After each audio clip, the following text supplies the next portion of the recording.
প্রিয় দিনী ভাই ও বোন, শক্তিশালী এবং আল্লাহর পছন্দের একটি দোয়া, যেই দোয়াটি রাতের বেলা ঘুম ভেঙে গেলে, যখনই রাতের বেলা ঘুম থেকে জাগবেন, ঘুম থেকে জাগার সাথে সাথে এই দোয়াটি যদি পড়েন, রাসূলুল্লাহ সাল্লাল্লাহু আলাইহি ওয়াসাল্লাম বলছেন তার জন্য আসমানের দরজাগুলা খুলে দেওয়া হয়, আল্লাহর আরশের নূরের খুঁটি কাঁপতে থাকে এবং এই দোয়াটি পড়ে আল্লাহর কাছে যা চাইবে, সে নারী হোক পুরুষ হোক, আল্লাহর কাছে যে দোয়া করবে, নবীজি জান্নাতি জবান মুবারকে বলেছেন সেই দোয়া 100% 100% কবুল হবেই হবে ইনশাআল্লাহ। একটা দামি শ্রেষ্ঠ দোয়াটি আপনারা কষ্ট করে যদি আমলটি যদি করতে পারেন, এই দোয়ার আমলটি আল্লাহু আকবার, যারাই করেছে আলহামদুলিল্লাহ তারাই ফলাফল পেয়েছে। জিকিরের আমল অত্যন্ত দামি আমল। জমিনে বসে আপনি এই আমলটি করবেন, এই আমলের জিকিরটি করবেন, আসমানের দরজাগুলা খুলে যাবে, রহমতের দরজাগুলা খুলে যাবে, আসমান জমিনের সমস্ত বরকতের দরজা আল্লাহ খুলে দিবেন। মহান রব্বুল আলামিন কোরআনুল কারীমের মধ্যে বলেন, ولو أن أهل القرى آمنوا واتقوا لفتحنا عليهم بركات من السماء والأرض। আল্লাহ তাআলা বললেন, যে ঈমানদার নারী পুরুষ আল্লাহর প্রতি পরিপূর্ণ বিশ্বাস রাখে এবং আল্লাহকে ভয় করে ইবাদত বন্দেগী করে, জিকির করে, ঘুম থেকে উঠে চোখ খোলার সাথে সাথে এই দোয়াটি যারা পড়বে, আল্লাহ পাক বলেন, ফাতাহনা আলাইহিম বারাকাতিম মিনাস সামাই ওয়াল আরদ।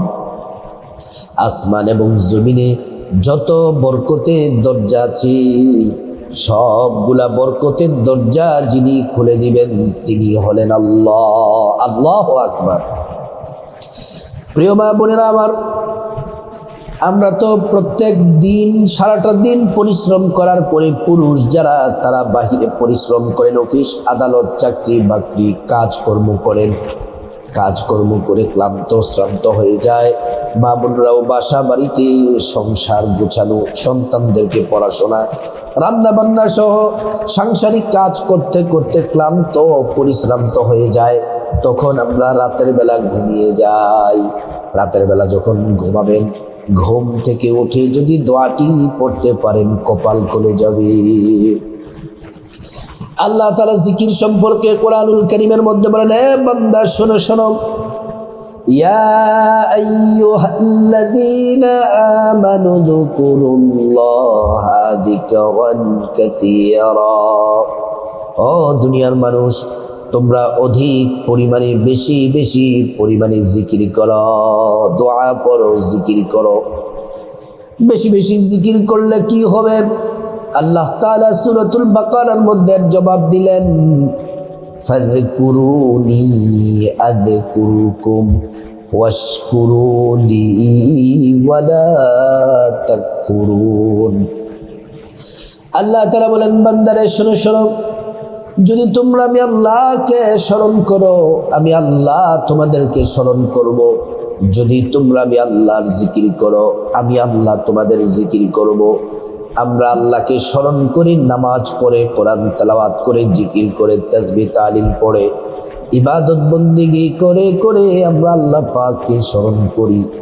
আল্লাহ রাব্বুল আলামিন আমাদের স্মরণ করেন ভিন্নভাবে। আল্লাহ পাক আমাদের স্মরণ করেন গুনাহ মাফ করে, রিজিক দিয়ে, হায়াত দিয়ে, সম্মান মর্যাদা বাড়ায়া। আল্লাহ রাব্বুল আলামিন গুনাহগার বান্দা, জাহান্নামী বান্দাগুলোকে ক্ষমা করে করে আল্লাহ পাক আমাদের স্মরণ করেন। প্রিয় মা বোনেরা আমার, রাতের বেলা ঘুম থেকে উঠে দোয়াটি পড়বেন। ঘুমানোর আগে আপনার কিছু কাজ আছে, কিছু নিয়ম পদ্ধতি অনুসরণ করে রাতের বেলা ঘুমাতে হবে। যেমন 1 নাম্বার, আপনাকে এশার নামাজ পড়ে ঘুমাতে হবে। শুধু এশার নামাজ কেন, 5 ওয়াক্ত নামাজ আল্লাহ ফরজ করেছেন। এই 5 ওয়াক্ত নামাজ আমাদের প্রত্যেককেই পড়তেই হবে, পড়তেই হবে, পড়তেই হবে। নামাজ ছাড়া কোনো উপায় নাই। একজন ইমানদার আর একজন কাফেরের মধ্যে পার্থক্য হচ্ছে নামাজ। নামাজ একজন ইমানদার দৈনিক 5 ওয়াক্ত নামাজ পড়ে, আরেকজন কাফের নামাজ পড়ে না, নামাজ পড়ে না। নামাজ হলো জান্নাতের চাবি। নামাজ হলো ইমানদারদের জন্য মেরাজ। আসসালাতু মেরাজুল মুমিনিন। নামাজটা হলো ইমানদারদের জন্য মেরাজ। প্রিয় মা বোনেরা, আমার রাসূল বলছেন, যদি তোমাদের বাড়ির সামনে যদি নদী থাকে, পুকুর থাকে, সেখানে যদি পরিষ্কার পরিশুদ্ধ পানি যদি থাকে, ওই পানিতে যদি তোমরা দৈনিক 5 বার গোসল করো, শরীরের মধ্যে কোনো ময়লা থাকবে কি? সাহাবায়ে কেরাম বললেন, ইয়া রাসূলুল্লাহ, একবার গোসল করলেই তো ময়লা থাকে না, আর 5 বার গোসল করলে ময়লা থাকার কোনো সম্ভাবনা নেই। নবীজি বললেন, শোনো রে উম্মত, যদি তোমরা দৈনিক 5 ওয়াক্ত নামাজ পড়ো, আল্লাহ তাআলা তোমাদের আমল নামায় তোমাদের শরীরের মধ্যে একটা গুনাহও আল্লাহ তাআলা রাখবেন না। এজন্য মা বোনেরা রাতের বেলা এশার নামাজ পড়বেন। এশার নামাজ পড়ার পরে খাওয়া দাওয়া করে তারপর যখন ঘুমাতে যাবেন, ঘুমাতে যাওয়ার আগে সুন্দর করে ওযু করে তারপর ঘুমাবেন। ওযুটা করতে হবে নবীর তরিকা মতো সুন্দরভাবে। ওযু করার শুরুতে পড়ে নিবেন বিসমিল্লাহির রহমানির রহিম। সুন্দর করে ওযু করলে, নবীর তরিকায় ওযু করলে 2টি পুরস্কার পাবেন। 1 নাম্বার পুরস্কার হলো ওযুর পানির সাথে আপনার গুনাহগুলা ঝরে ঝরে পড়ে যাবে। 2য় নাম্বার পুরস্কার হলো হাসরের ময়দানে আল্লাহ রাব্বুল আলামিন ওযুর অঙ্গ প্রত্যঙ্গগুলোর মধ্যে নূর দিয়ে দিবেন, নূরে চমকাতে থাকবে। আল্লাহ তাআলা নবীজিকে সেই ক্ষমতা দিবেন, নবীজি আপনাকে চিনে ফেলবেন, আল্লাহর কাছে নিয়ে যাবেন, সুপারিশ করে আল্লাহর জান্নাতে পৌঁছে দিবেন। সুন্দর করে ওযুটা শেষ করে পশ্চিম আকাশের দিকে তাকে একবার কালিমে শাহাদাত পড়বেন। আশহাদু আল্লা ইলাহা ইল্লাল্লাহু ওয়াহদাহু লা শারীকা লাহু ওয়া আশহাদু আন্না মুহাম্মাদান আবদুহু ওয়া রাসূলুহু। কালিমে শাহাদাত পড়লে কি হবে? আল্লাহ তাআলা জান্নাতের ফেরেশতাদেরকে বলেন, জান্নাতের ফেরেশতারা জান্নাতের গেটগুলা খুলে দাও, দরজাগুলা খুলে দাও। আমার বান্দারা যে দরজা দিয়ে মনে চায় সে দরজা দিয়ে জান্নাতে প্রবেশ করবে আর জান্নাতের নাজি নিয়ামত ভোগ করবে। সুবহানাল্লাহ, আল্লাহু আকবার। প্রিয় মা বোনেরা আমার, তারপরে রাতের বেলা ঘুমিয়ে যাবেন ডান কাত হয়ে, দোয়া দুরুদ ইস্তেগফার ঘুমের দোয়া পড়ে ঘুমিয়ে যাবেন। তারপরে ঘুম থেকে যখন জাগ্রত হবেন, জাগ্রত হওয়ার পরে আপনাকে এই দোয়াটি পড়তে হবে। এই দোয়াটি পড়লে ওযু করা লাগবে না, বিছানায় চোখ খোলার সাথে সাথে উঠে আপনি বসে আল্লাহর প্রতি পরিপূর্ণ ভরসা রেখে এই দোয়াটি 3 বার পড়বেন। এই দোয়াটি 3 বার পড়বেন কিভাবে আপনাদেরকে বলে দেই। দোয়াটি হলো, দোয়াটি লিখে নেন, মুখস্থ করে নেন, এটা সব সময় আমল করে নেবেন। লা ইলাহা ইল্লাল্লাহু ওয়াহদাহু লা শারীকা লাহু লাহুল মুলকু ওয়া লাহুল হামদু ওয়া হুয়া আলা কুল্লি শাইইন কাদির। সুবহানাল্লাহি ওয়ালহামদুলিল্লাহি ওয়া লা ইলাহা ইল্লাল্লাহু আল্লাহু আকবার ওয়া লা হাওলা ওয়া লা কুওয়াতা ইল্লা বিল্লাহিল আলিয়্যিল আযীম। রব্বি গফিরলি। এতটুকু এটা অনেকেই কিন্তু পারেন, কয়েকবার পড়লে শুনলে মুখস্থ হয়ে যাবে। আবার বলছি, লা ইলাহা ইল্লাল্লাহু ওয়াহদাহু লা শারীকা লাহু লাহুল মুলকু ওয়া লাহুল হামদু ওয়া হুয়া আলা কুল্লি শাইইন কাদির। সুবহানাল্লাহি ওয়াল হামদুলিল্লাহি ওয়া লা ইলাহা ইল্লাল্লাহু ওয়াল্লাহু আকবার ওয়া লা হাওলা ওয়া লা কুওয়াতা ইল্লা বিল্লাহিল আলিয়্যিল আযীম। রব্বিগফিরলি।